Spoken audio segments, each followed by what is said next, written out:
मित्रों नमस्कार।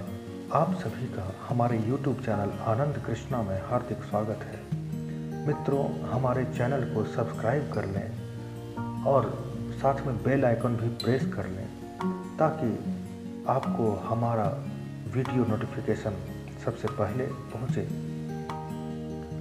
आज हम बात करना चाहेंगे कि कुछ लोगों ने पूछा है कि योग से क्या चमत्कार भी होते हैं।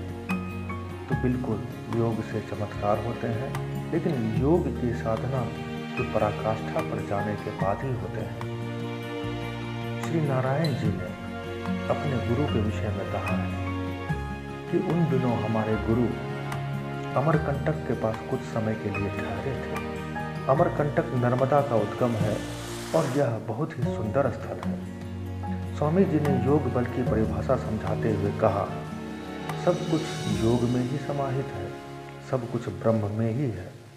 सर्वात्मक का अर्थ ही यही है कि हमारे देखने में जो कुछ है वह अपने आप में संपूर्ण है, परंतु यह पूर्णता ही दूसरी दृष्टि से अपूर्णता दिखती है, क्योंकि हम जो कुछ देखते हैं उसका एक भाग ही होता है।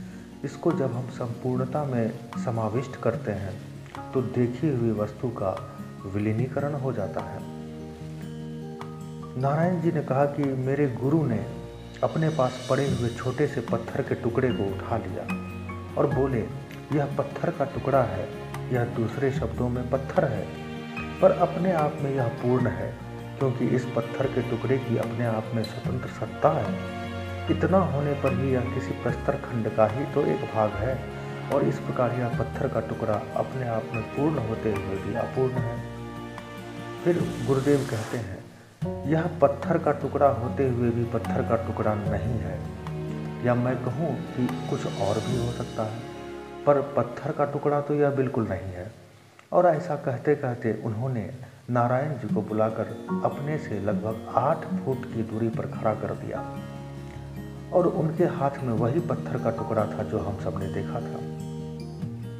नारायण जी ऐसा कहते हैं, गुरु जी ने अपने दोनों नेत्रों से उसे देखना प्रारंभ किया और नारायण जी ने देखा कि धीरे धीरे उस पत्थर के टुकड़े में परिवर्तन हो रहा है। लगभग 2-3 मिनट के अंदर अंदर यह जूही के पुष्प में बदल गया।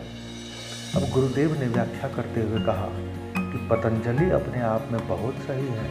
उन्होंने सर्वात्मक कमसूत्र की रचना की थी, तब उस समय उनके मन में यह बात घूम रही होगी। फिर उन्होंने कहा कि यह सूर्य सिद्धांत के माध्यम से नहीं, बल्कि योग बल के माध्यम से संभव है।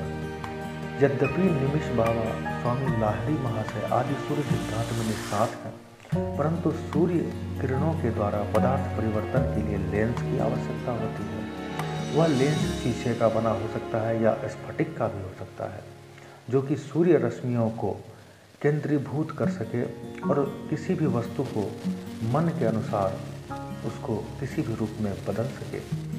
उसमें 2 तथ्य निहित होते हैं, लेंस के द्वारा सूर्य रश्मियों को घनीभूत करना और अपने हाथ से ही वस्तु को परिवर्तित करना। जबकि नारायण जी ने उस पत्थर के टुकड़े को छुआ भी नहीं और वह उनसे 7-8 फुट की दूरी पर उनके हाथों में रहा, केवल नेत्रों के माध्यम से एक वस्तु में परिवर्तित किया है।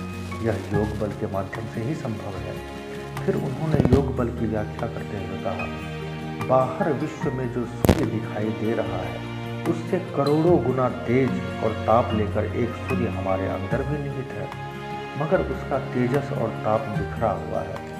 आवश्यकता है योग के माध्यम से उन शरीर की रश्मियों को घनीभूत करना और नेत्रों के माध्यम से वस्तु पर उन हृदयस्थ रश्मियों का प्रभाव डालकर पदार्थ को परिवर्तित करना। तो मित्रों, इस तरह योग की साधना के द्वारा आप अपने सत्यता और अनंतत्व को प्राप्त होकर के किसी भी वस्तु को परिवर्तित कर सकते हैं, उसको उसके सत्य रूप में ला सकते हैं, और इसे ही लोग चमत्कार कह देते हैं, जबकि यह विज्ञान का ही एक भाग है, एक महापरिपक्व विज्ञान का भाग। मित्रों, तब तक के लिए नमस्कार।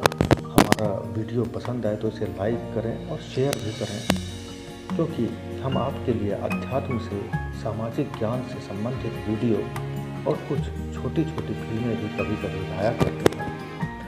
तब तक के लिए सादर नमस्कार। जय श्री हरि, जय श्री हरि।